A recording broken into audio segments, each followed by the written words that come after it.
దేవుని వారలరా, సుమారు 11 మాసములుగా వివిధ రకములైనటువంటి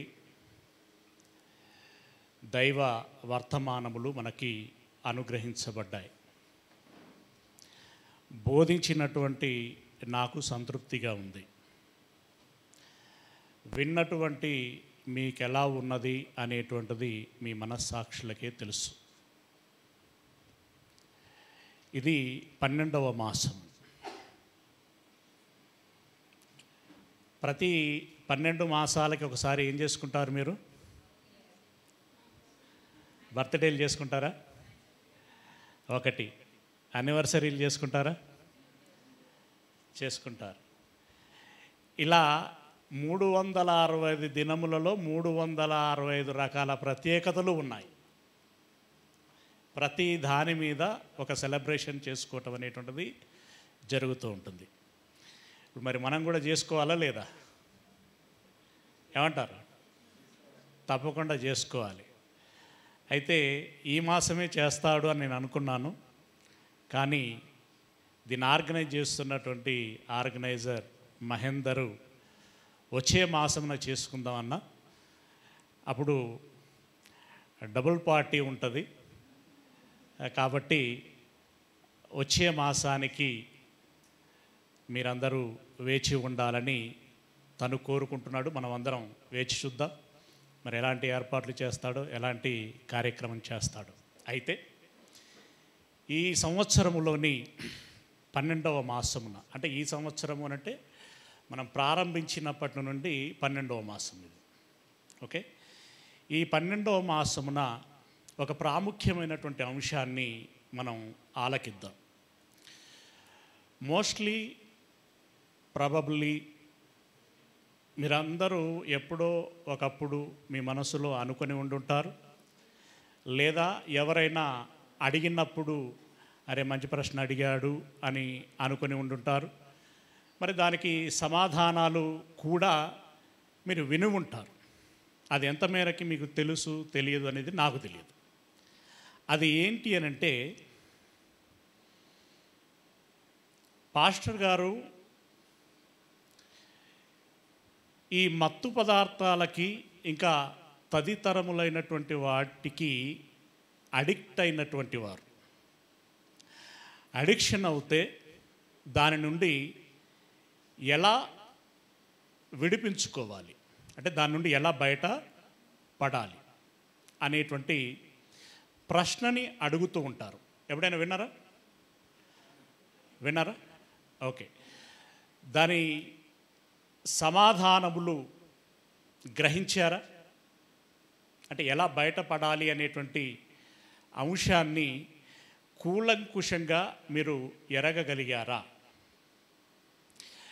అంటే ఈ విషయంలో నాకున్నటువంటి అభిప్రాయం ఏంటంటే, ఓకే, ప్రశ్నలు అడగటం జరిగింది, సదరు దైవజనులు సమాధానాలు చెప్పటం జరిగింది. కానీ అడిగిన వారు కానీ విన్నవారు కానీ దాని పట్ల పరిపూర్ణమైనటువంటి అవగాహన పెంపొందించుకున్నారో లేదో అనేటువంటి అనుమానం మాత్రం నాకున్నది. ఓకే, కాబట్టి ఆ అంశం పైన దేవుడు చెబుతున్న బైబిల్లో వ్రాయబడినటువంటి పరిపూర్ణమైనటువంటి అవగాహనని పెంపొందించుకునేటువంటి ప్రయత్నం చేద్దాం. ఈరోజు మన పాఠం ఏంటంటే, వ్యసనం వలన కలిగేటువంటి వ్యధ. వ్యసనం వలన కలిగేటువంటి వ్యధ. వ్యసనం అంటే ఏంటి అని అన్నప్పుడు, ఒకదానికి అనగా అది వస్తువు కావచ్చు, పదార్థము కావచ్చు, వ్యక్తి కావచ్చు, మరేదైనా కావచ్చు, దానికి మనకు మనముగా దాసోహం అవ్వటం, మనకు మనముగా బానిసగా మారటం, దాసులం అవ్వటం, పరాధీనము అవటం, ఇవి అర్థాలు మాత్రమే, లేదా పర్యాయ పదాలు, నానార్థాలను కూడా చెప్పుకోవచ్చు.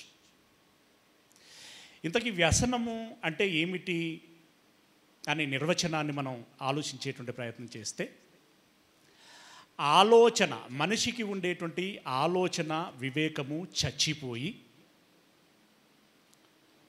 సుఖము సంతోషము కావాలని ఆరంభించి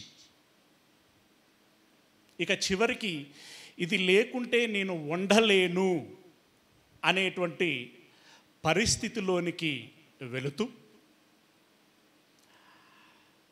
ఆలోచన పరంగాను శారీరకంగాను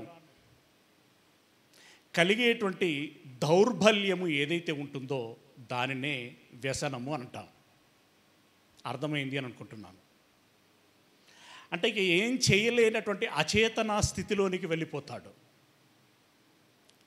అలాంటి వ్యసనాలు ఏమేమి ఉంటాయి, వేటికి మనిషి సహజంగా వ్యసనపరుడవుతాడు, దాసోహం అవుతాడు అని అంటే, మొట్టమొదటి వరుసలో మీరే చెప్పాలి. ఒకటి, వెరీ గుడ్, అంటే మంచి మొదటి వరుసలో ఉందన్నమాట. Very good. Phone addiction. ఎంతగా భయంకరమైనటువంటి పరిస్థితి అని చెప్పాలి అని అంటే, చిన్నపిల్లలకి ఫోను అలవాటు చేస్తే వారు ఆ ఫోను చేతిలో లేకపోయినా కూడా ఉన్నట్టుగా హెల్యూజినేషన్లోనికి వెళ్ళిపోయి అదేదో బొమ్మ వస్తున్నట్టుగా, అది కదులుతున్నట్టుగా వీళ్ళ యొక్క హావభావాలని వ్యక్తం చేయటం జరుగుతూ ఉంటుంది. అంటే డీప్గా అందులో కూరుకుపోయారు. అవునా? అయితే చిన్నపిల్లలే కాదు, మనము కూడా. మీరు ఒకసారి ఇమాజినేషన్ చేసుకోండి, జేబులో ఫోను ఉందా లేదా అని ఎన్నిసార్లు తడిమి చూసుకుంటూ ఉంటారు? ఏమండి? ఈ మధ్యలో పర్సు తక్కువైంది, ఫోను ఎక్కువైంది. అవునా? పదే ఉన్నదా లేదా? అవునా? ఇకపోతే పరిస్థితులు కూడా, ప్రభుత్వాలు, వ్యవస్థలు అలా అలవాటు పడేటట్లుగా చేశాయి. ఎందుకంటే పూర్తిగా డిజిటలైజేషన్ వచ్చేసి, ముఖ్యంగా లాక్డౌన్ నుండి మనం ఇది గమనిస్తున్నాం. చదువులు చదవాలన్నా, ట్రాన్సాక్షన్స్ చెయ్యాలి అనన్నా, అవునా, కమ్యూనికేషను చెయ్యాలి అనన్నా, అసలు ఫోను లేకుండా ఒక క్షణము కూడా గడవలేనటువంటి పరిస్థితిలోనికి తీసుకువచ్చింది ఈ వ్యవస్థ. మనము కూడా అంతే. ఎందుకంటే ఏ విషయంలో నేను వెనకబడకూడదు అనేటువంటి ఉద్దేశంతో మనము కూడా దాన్ని అలవాటు చేసుకున్నాం. అది మనకు ఉపయోగపడేంత వరకు, వాడుకునేంత వరకు సమస్య లేదు.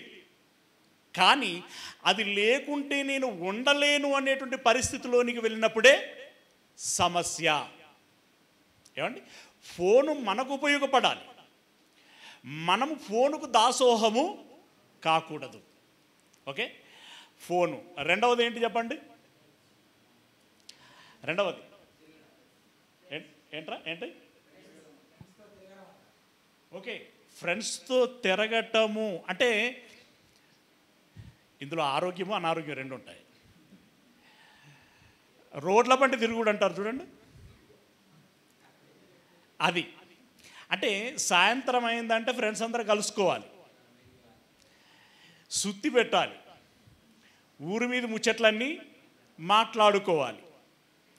దానితోటి వీడికి ఏమైనా ప్రయోజనం అనంటే ఏముండదు, అదొక అల్పానందం. అవునా?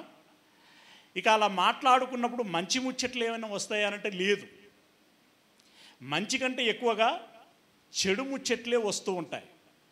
ఆ చెడు మాట్లాడి ముదిరి పాకానబడి చివరికి ఆ స్నేహితులే శత్రువులుగా మారిపోయేటువంటి పరిస్థితి వస్తుంది. వస్తుందా లేదా? వచ్చిన చరిత్ర మనకు కళ్ళ ముందు కనబడ్డాయా లేదా? కనబడింది. Okay, very good. స్నేహం కూడా ఒక వ్యసనము అనేటువంటి విషయం గ్రహించినందుకు. చిన్నపిల్లలు ఎవ్రీ మంత్ వాళ్ళు హానెస్ట్గా చెప్తున్నారు. ఇక మూడవది టకటక చెప్పాలి, ఏంటది? ఆల్కహాల్. ఏమండి, మందు తాగి ఎంతమంది చచ్చిపోతున్నారో మనకు తెలుసు. అలాగే అంటే ఈ మద్యపానము ఒకటైతే ధూమపానము మరొకటి. సిగరెట్ వెరీ స్టైలిష్గా తాగుతూ ఉంటారు. దాంట్లో మళ్ళీ వాళ్ళ టాలెంట్ చూపించుకునేటువంటి ప్రయత్నం చేస్తూ ఉంటారు. రింగులు ఊదటమట. ఓకే, తర్వాత గుట్కా, తంబాకు, ఇంకేంటేంటో పేర్లు ఉన్నాయి, పాన్ మసాలా, ఇలా రకరకాలైనటువంటి వాటికి వ్యసనపరులైనటువంటి వాళ్ళు ఉన్నారు. అవునా? ఇంకా తర్వాత ఏమున్నాయి? డ్రగ్స్. ఓకే, మాదక ద్రవ్యాలు. అందులో రకరకాలైనటువంటి కోకాయిన్ ఏంటి, గంజాయి ఏంటి, ఇంకా రకరకాలైనటువంటి కొత్త పేర్లు వస్తున్నాయి. అవునా? అంటే అవి ఎలా తయారైతాయో తెలియవండి వీళ్ళకి. అవి ఎలా తయారైతాయో తెలియవు. ఉదాహరణకి కోకాయిన్ ఉందనుకోండి, అదొక లీవ్, అంటే ఒక ఆకు. ఆ ఆకులు ఆ ఆకులతో మొదటి ఇంగ్రీడియంట్ అది. అయితే దానికి ఏమేమి కలుస్తాయి అనంటే మీరు షాక్ అవుతారు.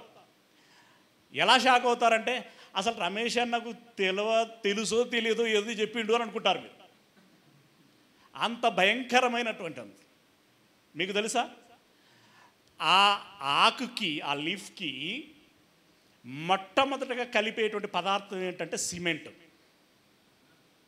మళ్ళీ అదేదో పాలిష్ సిమెంట్ అనుకునేరు, ఈ గోడ కట్టుకునేదే నిజం, సిమెంట్. ఆ తర్వాత కలిపేది ఏంటో తెలుసా? పెట్రోల్. మన వెహికల్లో పోసుకునేటువంటి పెట్రోల్. ఆ తర్వాత కలిపేది ఏంటో తెలుసా? బాత్రూంలను కడుగుతారు చూడండి, ఏంటది?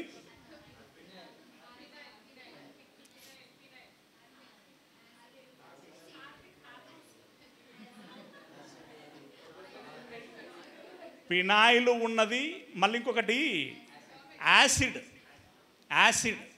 ఫినాయిల్ కలుపుతారు, ఏమండి, యాసిడ్ కలుపుతారు, ఇంకొక రకమైనటువంటి సాల్ట్ కలుపుతారు.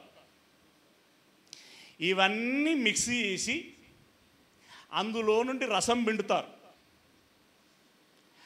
ఆ రసాన్ని ఎండబెడితే, అంటే సముద్రపు నీళ్ళని కనుక ఆరబెడితే ఉప్పు అయితే చూడండి, అలాంటి ఒక స్ఫటికం తయారవుతుంది. దాన్ని పొడి చేస్తారు, వేలల్లో లక్షలలో అమ్ముతారు. అది పీల్చి వీళ్ళు ఏమనుకుంటారంటే, నిజంగా వాళ్ళు ఎవరో అన్నారు, దేవుళ్ళు సముద్రం నుండి అమృతాన్ని చిలికారట, బహుశా అదే గడ్డగట్టి ఈ రకంగా వచ్చి ఉంటుంది నా దగ్గరికి అనుకుంటారు వీళ్ళు.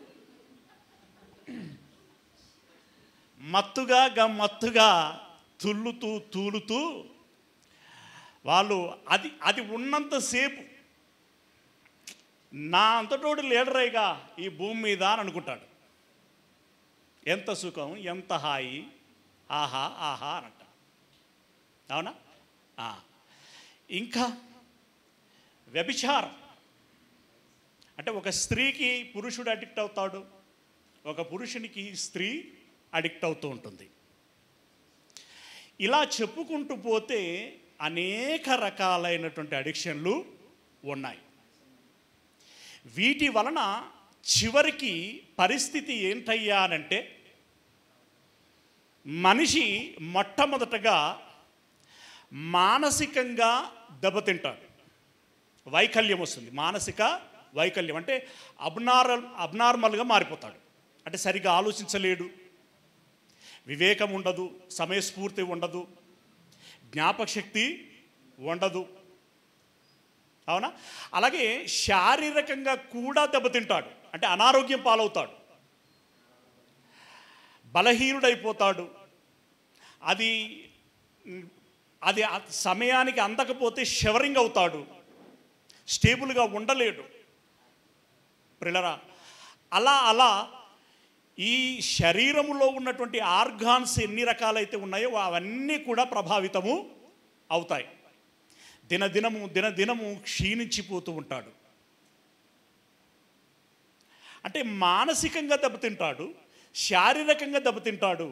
అంతటితో అయిపోతుందానంటే డబ్బును ఖర్చు చేస్తాడు. ఈ మాదక ద్రవ్యాలు కొనాలంటే ఎన్ని డబ్బులు కావాలండి? ఉన్న డబ్బులన్నీ వాడి వాడి వాడి ఖర్చు అయిపోయిన తర్వాత ఇక తన పాకెట్ మనీ కూడా తనకు సరిపోయినటువంటి పరిస్థితి వచ్చేస్తుంది.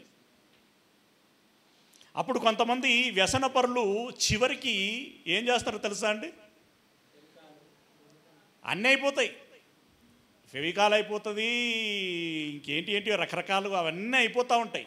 అయిపోయిన తర్వాత డబ్బులకి కొరత ఏర్పడుతుంది. అలాగని డబ్బులు లేవు కదా అని చాలించుకొని ఊరుకుందామంటే మనసు నికరముగా ఉండదు. ఎలాగనైనా కావాలి, అది కొనాలి అంటే డబ్బులు కావాలంటే ఇప్పుడు ఎవరు? ఫ్రెండ్స్ని అడిగాను, పేరెంట్స్ని అడిగాను, బంధువులను అడిగాను, తెలిసిన వాళ్ళని అందరిని అడిగాను. అందరూ ఇచ్చారు. ఇక మేము ఇవ్వలేమురా అని అన్నారు. ఇక ఎవరిని అడిగినా కూడా ఇచ్చేటువంటి పరిస్థితి లేదు, డోర్లన్నీ మూసుకుపోయాయి. మరి ఏం చేయాలన్నప్పుడు ఆయనకు ఆల్టర్నేటివ్గా కనబడేటువంటి మరొక మార్గం ఏంటంటే దొంగతనం. ఈ చైన్ స్నాచింగ్ చేస్తూ ఉంటారు కదా, మెజారిటీ వాళ్ళే ఉంటారండి. ఇంకా దయానీయకరమైనటువంటి పరిస్థితి ఏంటంటే మాదక ద్రవ్యాలు దొరకని స్థలం అంటూ లేదు. పాఠశాలల్లో దొరుకుతున్నాయి, కళాశాలల్లో సరే, పాన్ డబ్బాలలో దొరుకుతున్నాయి, రెస్టారెంట్లో దొరుకుతున్నాయి. ఇక క్లబ్లు అంటే చెప్పాల్సిన పరిస్థితే లేదు. చర్చిలలోకి రాలేదేమో అనుకుంటున్నా, నిజమేనా? నిజమేనా? వచ్చినా ఆశ్చర్యపడాల్సిన అవసరం లేదేమో. ఎందుకంటే చర్చీలు కూడా పొల్యూట్ అయిపోతున్నాయి. ఒకసారి ఆలోచించండి. చర్చికి వచ్చేవాళ్ళు ఆల్కహాల్ తాగుతారా లేదా? అందరిని ఉద్దేశించి అంటలేను, కొందరు మద్యం తాగుతారా? సిగరెట్ తాగుతారా? దీనికే దానికే చక్కగా మెయింటైన్ చేసేటువంటి వాళ్ళు ఉన్నారు. ప్రియా దేవుని వారలరా, దీనితో ఇప్పుడు చూడండి, మనసు దెబ్బతింటుంది, శరీరము దెబ్బతింటుంది, డబ్బు లాస్ అయిపోతున్నారు, అప్పుల పాలవుతున్నారు. చివరికి వీళ్ళ మానసిక టెంపర్మెంట్ ఎలా మారిపోతుంది అనంటే స్టేబుల్గా ఉండలేరు, చిరాకు, పరాకు, అమ్మానాన్నల మీదకి ఎదురు తిరగటం, అవసరమైతే ఎవరినైనా గాయాలు చేయటం, తిట్టటం, కొట్టటం, చంపటం వరకు కూడా వెళ్ళిపోతున్నారు. చావటానికి కూడా సిద్ధపడుతున్నారు. చాలామంది ఈ వ్యసనాల బారిన పాడి చివరికి చచ్చిపోతున్నారండి. చనిపోయి భార్య పిల్లలని అనాథలుగా మారుస్తున్నారు. లేదా చెట్టంత ఎదిగిన కొడుకు తల్లిదండ్రులకి ఆసరవుతాడనుకున్నటువంటి తరుణంలో చేయి దాటిపోయి అమ్మా నాన్నలను కూడా ఆవేదనలకి గురి చేస్తున్నారు. ఇక అన్నింటికంటే మిన్నగా అనాది కాలములోనే నాకు పిల్లలు కావాలి అని అనుకున్నటువంటి దేవుని యొక్క సంకల్పాన్ని దెబ్బతీస్తున్నారు. దేవుని పిల్లలు దేవునికి కాకుండా పోతున్నారు. అసలు జీవితం ఏంటి, దాని ఉద్దేశం ఏంటి, దాని పరమార్థం ఏంటి, నా జీవితం ఎప్పుడు సార్థకత అవుతుంది, ఎలా సార్థకత చేసుకోవాలి అనేటువంటి ఆలోచన వైపు వెళ్లకుండానే పసి ప్రాయములోనే ఇలాంటి రకరకాలైనటువంటి వ్యసనాలకి బానిసలుగా చేస్తున్నారు, బానిసలుగా మారిపోతున్నారు. అసలు జీవిత విలువ తెలవకుండా మనిషిగా కాకుండా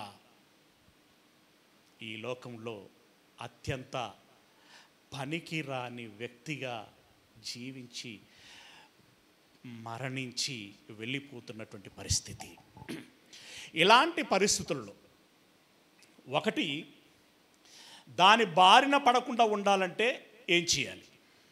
రెండవది, దాని బారిన పడినటువంటి వారు దాని నుండి బయటికి రావాలంటే ఏం చేయాలి? ఈ రెండు అంశాలని ఆలకించి మనం సెలవు తీసుకుందాం. ఓకేనా? దాని బారిన పడకుండా ఉండాలి అని అంటే ఏం చెయ్యాలి అని అన్నప్పుడు, ఇప్పుడు ఇవన్నీ మనం ఒకసారి విశ్లేషించుకోవాలి కదా. మనం ఇందాక చెప్పుకున్నాం కదా వరుసగా ఏంటేంటివి, వేటికి మనిషి వ్యసన పరుడవుతాడు అనేటువంటి విషయాలని మనం ఆలకించాం. అవునా? వాటి బారిన పడకుండా ఉండాలి అని అంటే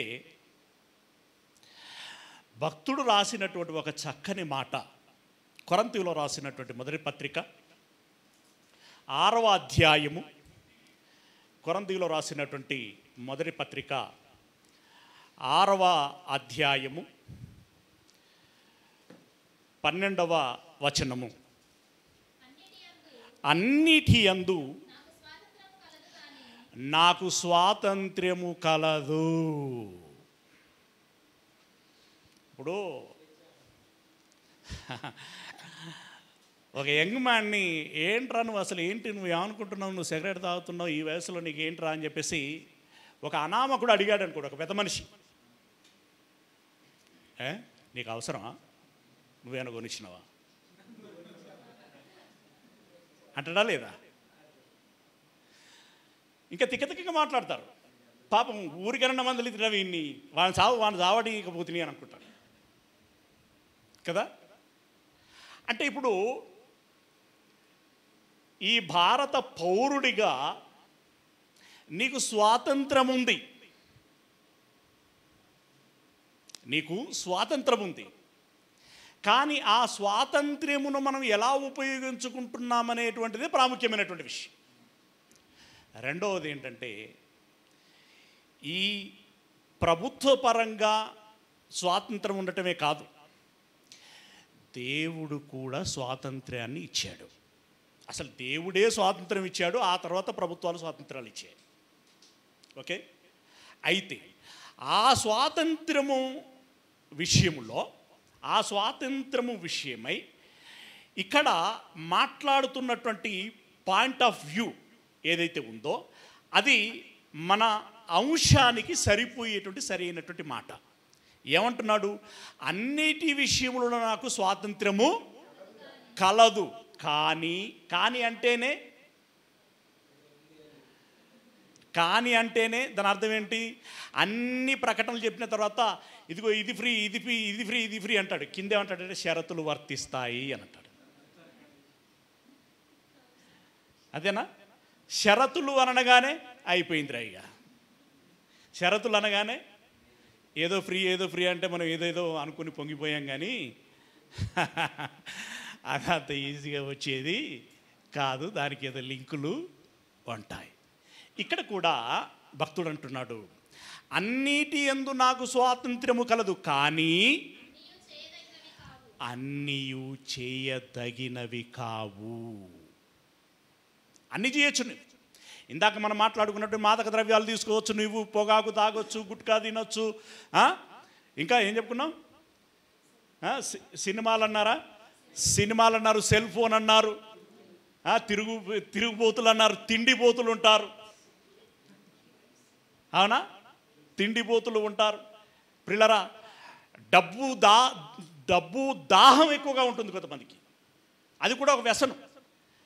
డబ్బు అసలు ఇల్లు వాకిళ్ళు కూడా పట్టించుకోరు వాళ్ళు. అసలు భార్య పిల్లలు ఏమవుతున్నారు అనేటువంటిది కూడా వాళ్ళకి అనవసరం. సంపాదించామా లేదా అనేటువంటిది వాళ్ళకి ముఖ్యం. ఇలాంటి వ్యసన పరులు చాలామంది ఉంటారు. అయితే ఇక్కడ అంటున్నాడు, అన్నిటి యందు నాకు స్వాతంత్రము కలదు, కానీ అన్నీయు చేయదగినవి కావు. ఇప్పుడు మీరు చెప్పండి, ఇప్పుడు మనం చెప్పుకున్నటువంటివి ఏవైనా, అన్నయ్య మీరు ఇన్ని ముచ్చట్లు చెప్పారు, ఒక 6-7 వ్యసనాల గురించి మీరు మాట్లాడారు, ఫలానిది మనకు మంచి చేసేదే కదా అని మీరు చెప్పగలరా? చెప్పలేరు. అది మనకు మేలు. వ్యసనము అని అసలు వ్యసనం అంటేనే మేలు చేసేది కాదు, అవునా? ఈ వ్యసనాలు ఏవి కూడా మనకు మేలు చేయవు. మరి ఆ వ్యసనాల విషయంలో నీ నిర్ణయము నువ్వు ఎలా తీసుకోవాలి అనంటే, ఒకరు నిన్ను నియంత్రిస్తే నీవు నియంత్రణలో ఉండటం కాదు. వాస్తవానికి దాని విషయంలో నేను తీసుకోవాలా తీసుకోకూడదా, ఆ వ్యక్తి కానీ వస్తువు కానీ పదార్థం కానీ దాన్ని నేను అలవర్చుకోవాలా లేదా అనేటువంటి నిర్ణయం నీది, ఆ స్వేచ్ఛ నీకుంది. కానీ దాని వలన నాకు ప్రయోజనమా ప్రమాదమా అని ఆలోచించుకోవలసినటువంటి అవసరత నీకు ఉన్నది, అంతే కదండి. అంతిమంగా ఏదైనా కూడా మనకి ఏం చేయాలి? మేలు చేయాలి. కీడు చేసిందనుకోండి, ఆ అలవాటు మూలంగా మనకు ప్రయోజనం ఏంటి? నష్టం తప్ప, ప్రమాదం తప్ప. అందుకే ఇక్కడ అంటున్నాడు, స్వాతంత్రము కలదు కానీ అన్నీయూ చేయదగినవి కావు. మరేం చేయాలి? అన్నిటి యందు నాకు స్వాతంత్రము కలదు కానీ నేను దేని చేతను లోబరచబడనొల్లను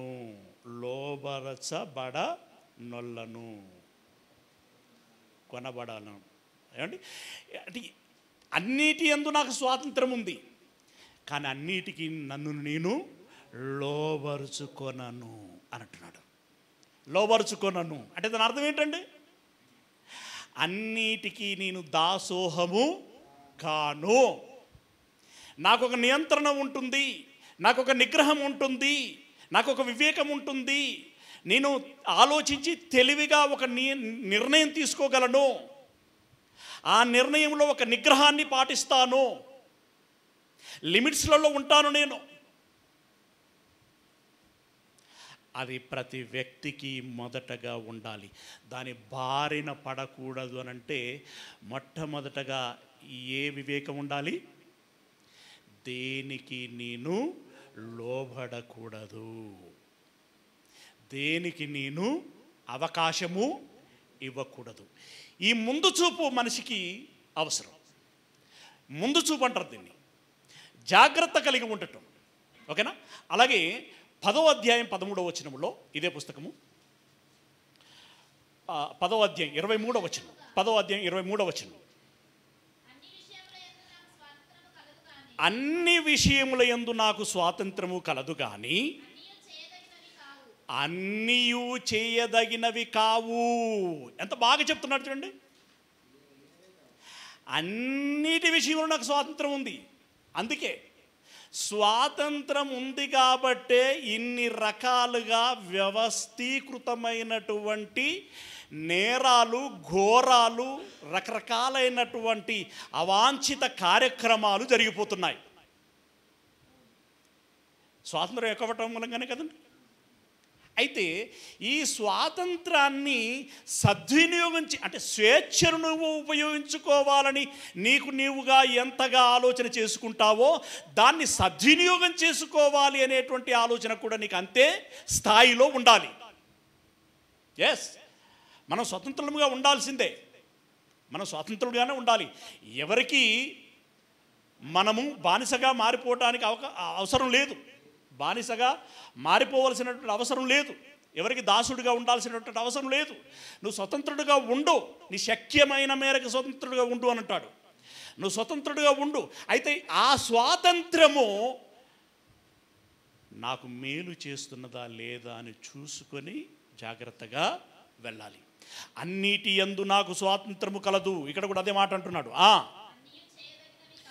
అన్నీయూ చేయదగినవి కావు,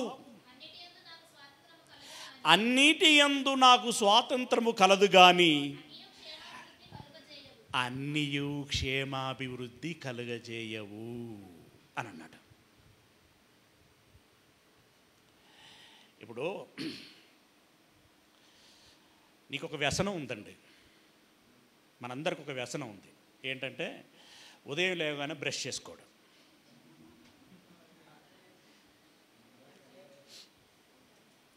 మంచిదా చెడ్డదా? ఏమండి?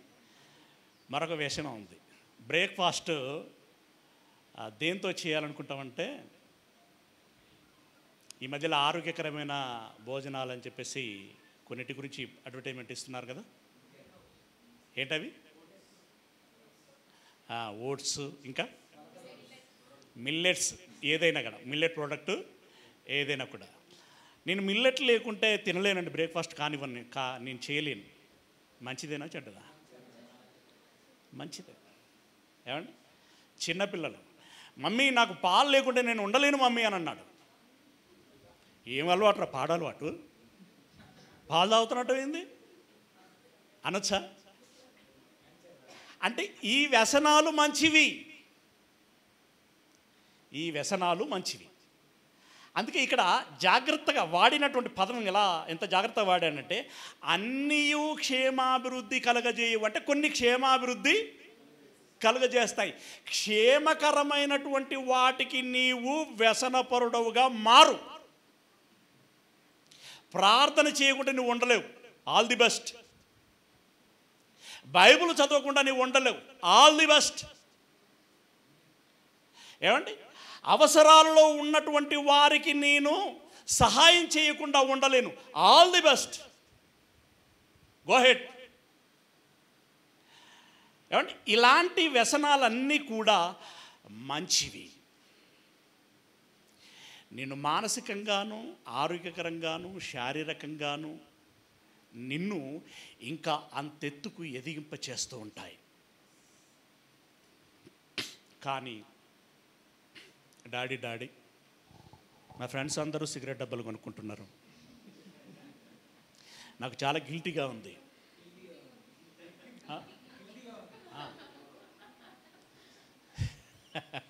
లేరా? ప్రెస్టేజ్ కోసం పాకులాడేటువంటి వారు లేరా ఇలాంటి వాటి విషయంలో?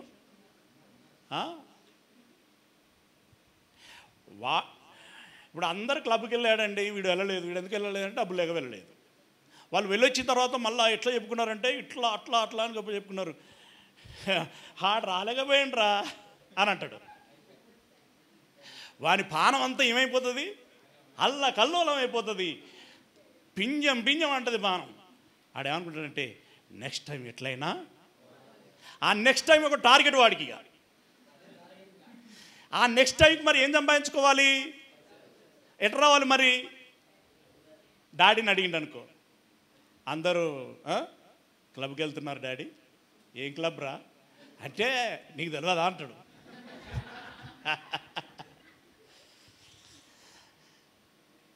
ప్రిలరా, అంటే ఉదాహరణ చెప్తున్నాను. పేకాట కూడా ఒకటి, జూదం కూడా ఒక వ్యసనం. జూదము ఇది ఇంకా భయంకరమైన వ్యసనం. ఇది భార్యను నమ్ముకున్నారండి జూదంలో ఓడి. ఉందా చరిత్రలో? ఎంత సిగ్గుచేటు, ఎంత అవమానకరం. కట్టుకున్న భార్యను అమ్ముతావా? నిన్ను నమ్ముకొని వచ్చినటువంటి ఆలిని అమ్ముతావా?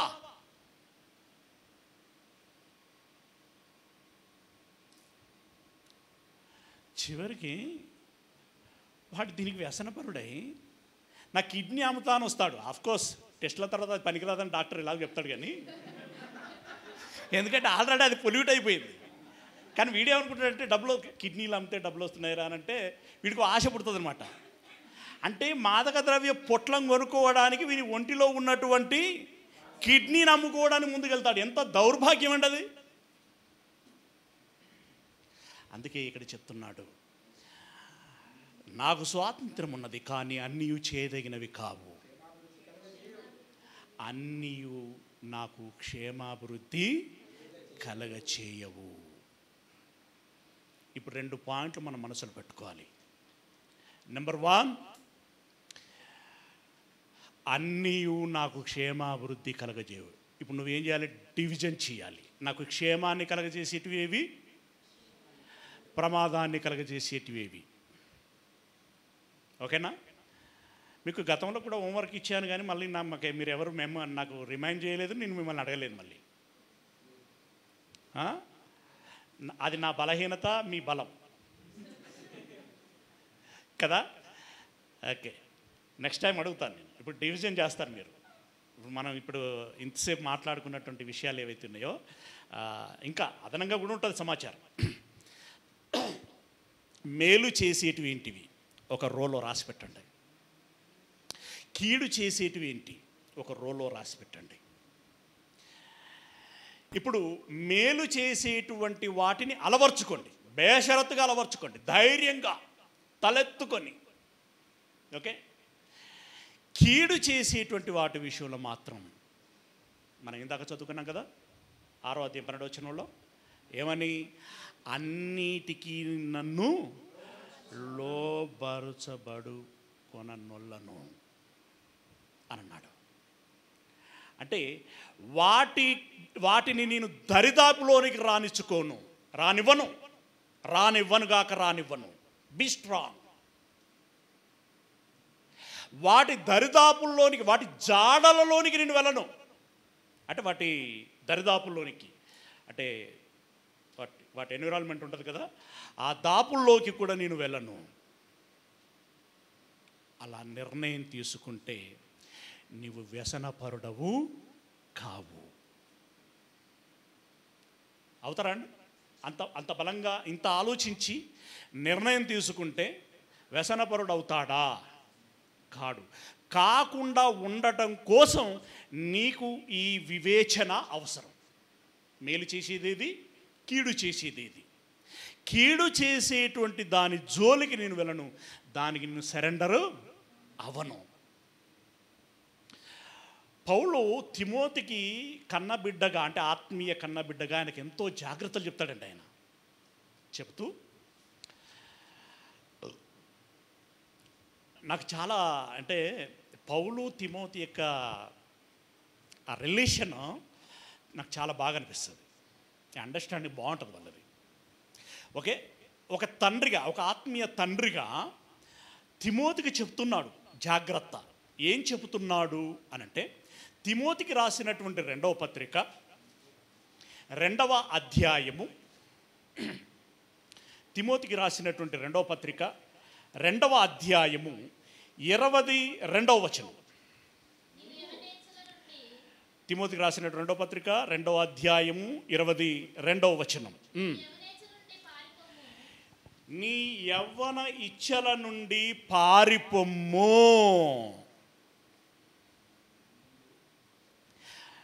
ఏమండి, ఎక్కడి నుండి ఎటు పారిపోమంటున్నాడు? యవ్వన కాలంలో కొన్ని ఇచ్చలు ఉంటాయి. ఏంటి అవి అంటే, ఇవన్నీ ఇందాక మనం మాట్లాడుకున్నవి. శరీరేచ్ఛ, వాంఛ, కోరిక. ఏమేమి ఉంటాయి అనంటే ఇక అన్నీ ఉంటాయి. పాడు చేసే వ్యవహారాలన్నీ ఉంటాయి.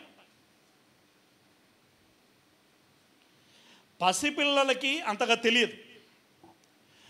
వృద్ధులు ఆ స్టేజ్ దాటిపోతారు. మధ్య వయస్కులు అనంటే మోస్ట్లీ ఒక 70% వాళ్ళకి ఈ బాధ్యతలు, బరువులు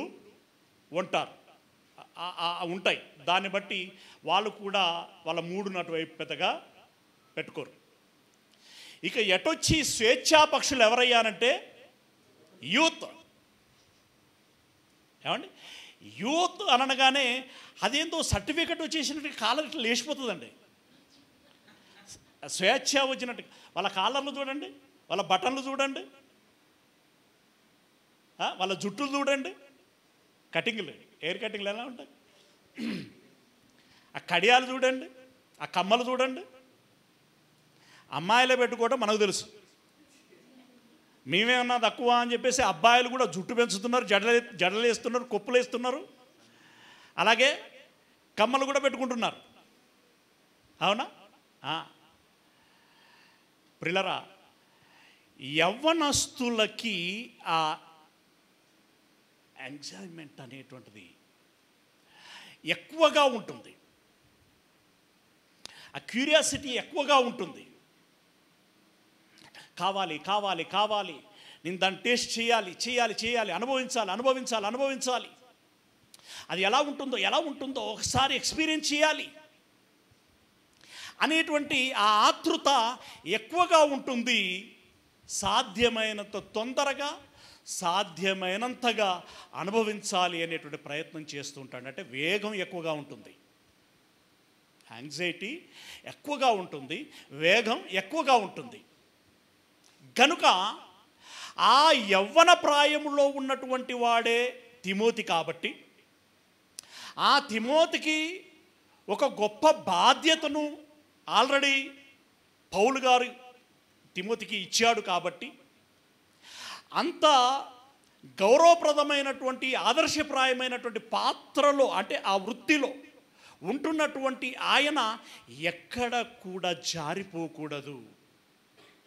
ఎవరికైతే దారి చూపెడుతున్నాడో వారి చేత ఏలెత్తి చూపించబడకూడదు. కనుక జాగ్రత్తగా ఉండాలని ఆ తిమోతికి చెప్తున్నాడు. ఏమని? నీవు యవ్వనేచ్ఛల నుండి పారిపొమ్ము. అంటే యవ్వనమునకు కొన్ని ఇచ్ఛలు ఉంటాయి, ఆ ఇచ్ఛల నుండి దూరముగా పారిపొమ్ము. మీకు యోసేపు గురించి చెప్తే ఈజీగా అర్థమవుతుంది ఆయన ఎలా పారిపోయాడు. కానీ ఒరిజినల్గా ఈనాటి ఈ జనరేషన్లో యూత్ ఎలా ఉంటున్నారండి? పాపము యుద్ధం నుండి పారిపోతున్నారా? పాపము ఎక్కడ ఉంటే అక్కడికి పరిగెత్తుతున్నారా? 100% పాపం ఎక్కడ ఉంటే అక్కడికి అక్కడికి పరిగెత్తుకొని వెళుతున్నారు. అలాంటి ఈ పాపము అనేది ఏదైతే చెప్పుకుంటామో ఆ చోట్లలో ఉండే వాళ్ళంతా ఈ యువకులే. కనుక పాపము యుద్ధ నీ ఉండకు, పారిపో. మరి పారిపోతే ఎట్లా? ఇప్పుడు వీళ్ళు ఏమంటా ఉంటారంటే యువత ఇంట్లో ఉండి బోర్ కొడుతుంది, మమ్మీ 1000 రూపాయలు అమెక్స్ వెళ్ళొస్తా. ఎక్కడికి? ఏముంటుంది అక్కడ? అంటే ఇంట్లో ఉంటే అంటే ఎవరికైనా సరే ఖాళీగా ఉంటే బోరు కొడుతుంది, అది మనం అంగీకరించాల్సిన విషయం. ఖాళీగా ఉంటే బోరు కొడుతుంది. అంటే ఇలాంటి వ్యసనాలకు గురి కాకూడదు, అలాగని ఖాళీగా ఉండకూడదు. పైగా టైంని యూటిలైజ్ చేసుకోవాలి, అది ప్రయోజనకరంగా మార్చుకోవాలి. ఏం చేయాలి మరి? వెంటనే కింద చెప్తున్నట్టు చూడండి ఏం చేయాలో. ముందు పాపము యుద్ధ నుండి పారిపో. నెక్స్ట్ ఎవరి దగ్గరికి? నువ్వు ఇక్కడ నుండి పారిపోయి మరి ఎవరి దగ్గరికి చేరాలి? పవిత్ర హృదయులై ప్రభువునకు ప్రార్థన చేయు వారితో. ప్రభువునకు ప్రార్థన చేయువారు అంటే ఎవరండి? పరిశుద్ధులు కదా, భక్తులు కదా. పరిశుద్ధులు, భక్తులు, దైవజనులు, మంచి ఆధ్యాత్మిక చింతన కలిగి జీవించేటువంటి వారు ఎవరైతే ఉంటారో ముందు వాళ్ళ యొద్దకు వెళ్ళు. అందుకే మొదటి శతాబ్దపు క్రైస్తవులు కూడా ప్రతిరోజు యాక్టివిటీస్ ఎలా ఉండేవట? అపోస్తలుల బోధయందును, సహవాసమందును, రొట్టె విరుచుట యందును, ప్రార్థన చేయుట యందును ఎడతెగక ఉండిరి. అది వారికి మేలు చేసిందా, కీడు చేసిందా? ఎంత మేలు చేసింది చెప్పండి? పరదైసునకు వెళ్ళునంతగా. రేపొద్దున యేసయ్య వస్తే పరలోకమునకు వెళ్ళునంతగా. అంటే ఒక దైవజనుల సహవాసములో ఉంటే, పరిశుద్ధుల, భక్తుల, క్రైస్తవుల సహవాసములో ఉంటే, నిజమైన క్రైస్తవుల గురించి మాట్లాడుతున్నాను నేను, వారి సహవాసములో ఉంటే ఏమవుతుందో చెప్తున్నాడు చూడండి. మళ్ళీ చదువురా. పవిత్ర హృదయులై ప్రభువునకు ప్రార్థన చేయు వారితో కూడా నీతిని, విశ్వాసమును, ప్రేమను, సమాధానమును వెంటాడుము. నువ్వు ముందు ఎవరి దగ్గరికి వెళ్ళు అని అంటే పరిశుద్ధుల యొద్దకు వెళ్ళు, ప్రార్థన చేసేటువంటి వారి యొద్దకి వెళ్ళు. వారి యొద్దకు వెళితే నీకు కొన్ని జబ్బులు అంటుకుంటాయి. ఏం జబ్బది? జబ్బేనా అది? జబ్బు కాదు. ఓకే, మంచి అలవాటు. ఏంటేంటి అని అంటున్నాడు? ఒకటి నీతి, రెండవది విశ్వాసము, మూడవది ప్రేమ, నాలుగవది, అంతిమంగా వీటన్నిటిని ప్రాక్టీస్ చేయటం మూలంగా నీకు నీ జీవితంలో ఏం దొరుకుతుందంటే సమాధానం. సమాధానం అంటే ఏంటంటే చెప్పండి. Be comfort. కంఫర్ట్నెస్ దొరుకుతుంది, నీకు సాటిస్ఫాక్షన్ దొరుకుతుంది. సమాధానం మీన్స్ సాటిస్ఫాక్షన్, సంతృప్తి. చాలవే, ఈ జీవితంలో ఇంతకంటే గొప్పది ఏదీ లేదు, ఇంతకంటే నాకు కావలసింది ఇంకొకటి ఏదీ లేదు. ఇంత గొప్ప కృప నాకు అనుగ్రహించినందులకి దేవా నీకు వందనాలు, స్తుతులు, స్తోత్రాలు అని చెప్పకుండా ఉండలేవు. ఆ ఎక్స్పీరియన్స్ చేయాలి, ఆ టేస్ట్ నీకు తెలియాలి. కనుక ఇప్పుడు ఎన్ని విషయాలను ఆలోచించామండి. ఏమేమి ఆలోచించాం? క్షేమము చేయనటువంటి వాటి యొద్దకు వెళ్ళకూడదు. అంటే క్షేమం చేయనివి ఏంటో ఎరగాలి, దేనికి లోబర్చుకోకూడదు. అలాగే పాపము యొద్ద నుండి పారిపోవాలి. మరి ఎవరి దగ్గర చేరాలి? పరిశుద్ధుల యొద్దకి, భక్తుల యొద్దకి చేరాలి. చేరి అక్కడ కొన్ని అలవాట్లు ఉంటాయి, వాటిని అలవర్చుకోవాలి. మనకు వెల్ నోటెడ్ వర్డ్స్ కొన్ని ఉన్నాయి. ఏంటది? దుష్ట సాంగత్యము. రెఫరెన్స్ చెప్తారా ఎవరన్నా? ఇది మనకు వ్యసనం కాదు. ఏది వ్యసనం కాదు? రెఫరెన్స్లని జ్ఞాపకం ఉంచుకోవటం మనకు వ్యసనం కాదు. రాసి పెట్టుకోండి, తర్వాత చదువుకోండి. ఎందుకంటే బాగా ఎప్పుడు మనం చదువుకునేట్టు కాబట్టి నేను చదవాలనుకుంటలేను. కొరంథీయులకు రాసిన మొదటి పత్రిక 15, కానీ ఇంపార్టెంట్, ఎక్కువ చదివినాం కాబట్టి నేను మళ్ళీ దాన్ని తెరిచి చదివించట్లేదు. 15:33లో ఉంటుంది. దుష్ట సాంగత్యం మంచి నడవడిని చెరుపుతుంది. అంటే ఇప్పుడు నువ్వు ఎవరితో సహవాసం చేయకూడదన్నమాట. బ్యాడ్ హ్యాబిట్స్ ఉన్నటువంటి వాళ్ళతో, ఎవరితో కూడా నీ ఇంటి పక్కన ఉన్నా సరే నువ్వేం చేయకూడదు. నీ బ్లడ్ రిలేషన్ ఉన్నటువంటి వాడైనా సరే నువ్వేం చేయకూడదు, సహవాసము చేయకూడదు. ఆ సహవాసం ఏం చేస్తుందంటే అది ఆటోమేటిక్ అనమాట. నేను బాగానే ఉంటా అని నువ్వు అనుకుంటావు, కానీ నిన్నటి పిండి పులిసిపోయింది. ఇది బైబిల్లో ఉన్న ఉపమానాలే. పులిసిపోయిన ముద్దున్నది, మంచి ముద్దను తీసుకొచ్చి బాగుండమ్మా నువ్వు అని చెప్పి, ఈ మంచి ముద్దకు నువ్వు చెప్పుకుంటా, నువ్వు మాత్రం పులిసిపోకే అని చెప్పి పులిసిపోయిన పుండి పక్కనే పెట్టినావు. పక్కనే అంటే ఆనుకుంటాను. ఇప్పుడు ఆటోమేటిక్గా మంచి పిండి ఏమవుతుంది? ఎందుకు? అదకనని చెప్పింది కదా. ఇప్పుడు పనిచేయదు. అది దాని యొక్క ఇన్ఫ్లుయెన్స్ అలా ఉంటుంది. అది సహజమైన ప్రక్రియ. గనుక సాధ్యమైనంత వరకు నువ్వు దుష్టునికి దూరముగా ఉండుము. దుష్టుడంటే ఇక ఈ సర్వ పాపాలు చేసేటువంటి వాడు, అందులో ఏదైనా ఒకటైనా చేసేవాడు. ఓకే, మరి ఎవరి దగ్గర చేరాలి? దీనికి ఆపోజిట్ సెంటెన్స్ ఒకటి ఉంటుంది. ఏంటది? జ్ఞానుల సహవాసము చేయువాడు జ్ఞానము గలవాడవుతాడు. ఏమండి? సామెతల గ్రంథము 13వ అధ్యాయము 20వ వచనంలో ఉంటుంది. ఒకసారి చదవండి అది. సామెతల గ్రంథం 13వ అధ్యాయం 20వ వచనం. జ్ఞానుల సహవాసము చేయువాడు జ్ఞానము గలవాడగును, మూర్ఖుల సహవాసం చేయువాడు చెడిపోవును. అంతే. ఇక వాడిని మార్చలేమురా అని అంటావా? ప్రయత్నం చేసి చేసి చేసి చెప్పి విసిగిపోయి ఇక నిన్ను మార్చలేవురా, నీ ఇష్టం, నీ సావు నువ్వు సావు అని చేతులు ఎత్తేస్తాం అందరం. తల్లిదండ్రులు, గురువులు, అన్నదమ్ములు, స్నేహితులు కూడా ఏమండి చేతులు ఎత్తేస్తాం. అంటే ఇక వాడు మారడు. మరి లాస్ట్కి ఏమవుతాడు? ప్రిల్లరా, అంటే చర్చి అంటే నాకు ఇప్పుడు ఇందాక చర్చి అని మాట్లాడాను కదా, నాకు ఒకటి జ్ఞాపకం వచ్చింది.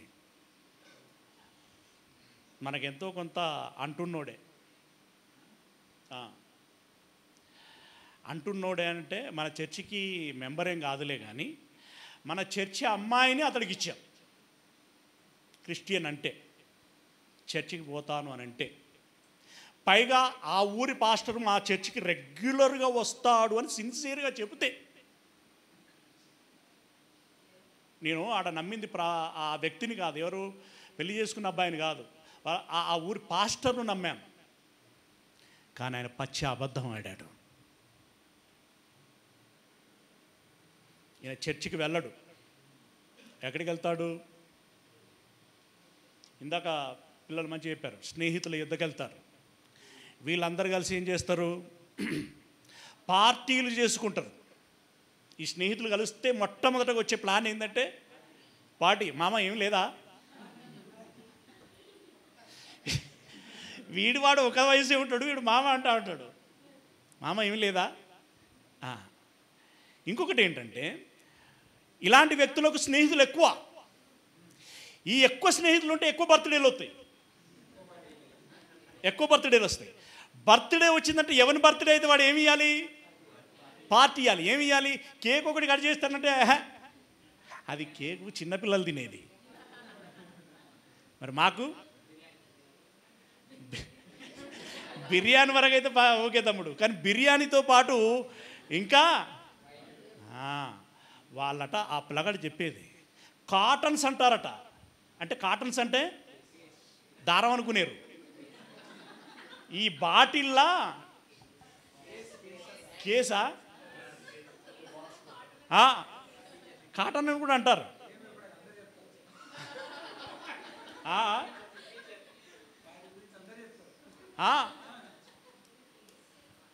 అరే ఇక అవి తెచ్చుకొని తాగుడే తాగుడట. అలా పిల్లగాడు తాగి తాగి తాగి తాగి తాగి ఆ ఆలోచన చైతన్యము వివేకము చచ్చిపోయి ఒక స్త్రీకి భార్య ఉండగా మరొక స్త్రీకి వ్యసనపరుడైపోయి తనకున్న కొద్ది మొత్తపు ఉన్నదే కొంత ఆదాయం ఆస్తి అది కూడా అపనంగా ఇచ్చుకొని చివరికి ఆవిడేమైనా తెలియదక్కునా లాగగలిగే అంత లాగింది, పిండగలిగే అంత పిండింది. ఆ తర్వాత టాటా గుడ్ బై అని అన్నది. ఎస్, ఆ బాధకు తాళలేక గడ్డి మందు తాగాడండి. గడ్డి మందు అంటే తెలుసా మీకు? పొలాలలో కలుపు ఉంటుంది కదా, ఆ కలుపు మందుకు కలుపు కోసం ఆ చెట్లు చావటానికి మందును పిచికారి చేస్తారండి. అది అత్యంత భయంకరమైనటువంటి పాయిజన్. అది ఒక డ్రాప్ లోపలికి వెళ్ళిందంటే అది ఇక్కడ పడ్డది అని అంటే అరికాలు దాకా చొచ్చుకుపోతూ ఉంటుంది. అది అంటే డ్యామేజ్ చేసుకుంటుంది.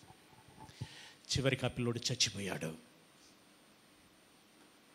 కట్టుకున్న భార్య పరిస్థితి ఏంటి చెప్పండి ఇప్పుడు? అతనికి ఒక బిడ్డ, ఆ కూతురు పరిస్థితి ఏంటి చెప్పండి ఇప్పుడు? అతనికి ఒక తల్లి తండ్రి, వాళ్ళ పరిస్థితులు ఏంటి చెప్పండి? ఇదెంత బాధకరం, భయంకరం. అలా వ్యసనముల మూలముగా చాలా చాలా ప్రమాదాలు ఉంటున్నాయి. గనుక వాటికి దూరంగా వెళ్ళండి. ఆ దుష్టుల సహవాసంలో మీరు ఉండకండి. జ్ఞానులు ఎక్కడ ఉంటే అక్కడికి వెళ్ళండి, పరిశుద్ధులు ఎక్కడ ఉంటే అక్కడికి వెళ్ళండి, ప్రార్థనాపరులు ఎక్కడ ఉంటే అక్కడికి వెళ్ళండి, దైవ చింతనకు వెళ్ళినటువంటి వారు ఎక్కడ ఉంటే అక్కడికి వెళ్ళండి. అక్కడ మీకు మంచి లక్షణాలు అలవడుతాయి, మంచి లక్షణాలు అలవడతాయి. ప్రియ దేవుని వారలరా, అందుకని పౌలు గారు ఒక మాట టూకీగా చెప్పాడు. ఆయన ఏం టూకీగా అంటే, ఆయన ప్రతి మనిషికి కొన్ని వీక్నెస్లు ఉంటాయి, ప్రతి మనిషికి ఉంటాయి.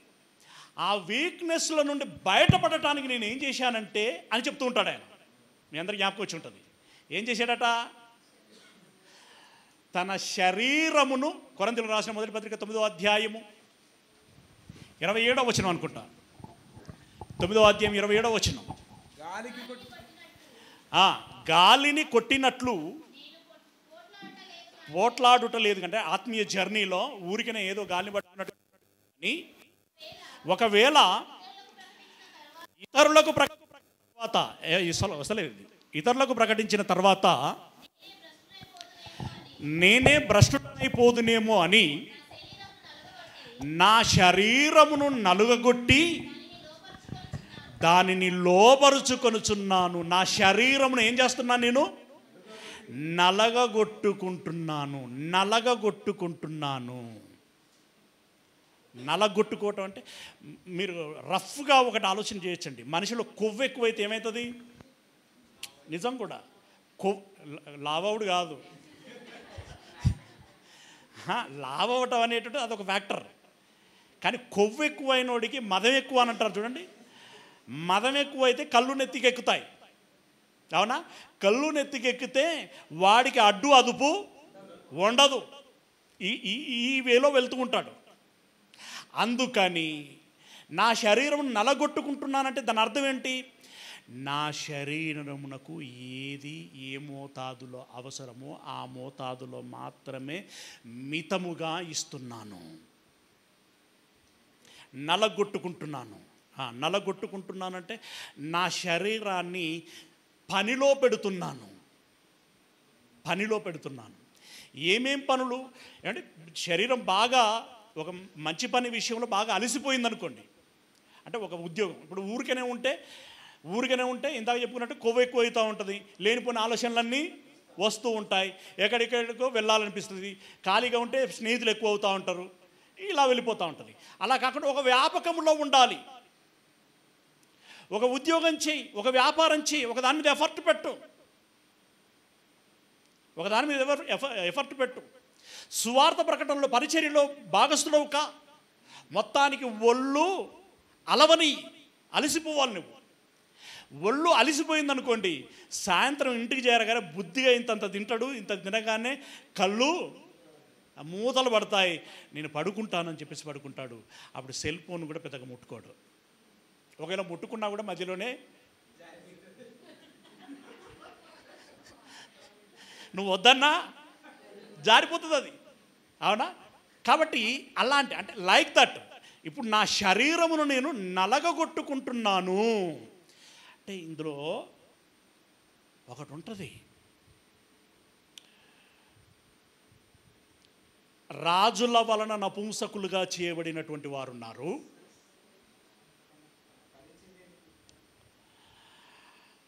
తమకు తామే నపుంసకులనుగా చేసుకున్నటువంటి వారు ఉన్నారు అని అన్నాడు. తమకు తామే నపుంసకులనుగా చేసుకోవటం అంటే ఏంటండి? ఎందుకు అంత అవసరం ఏమొచ్చిందో?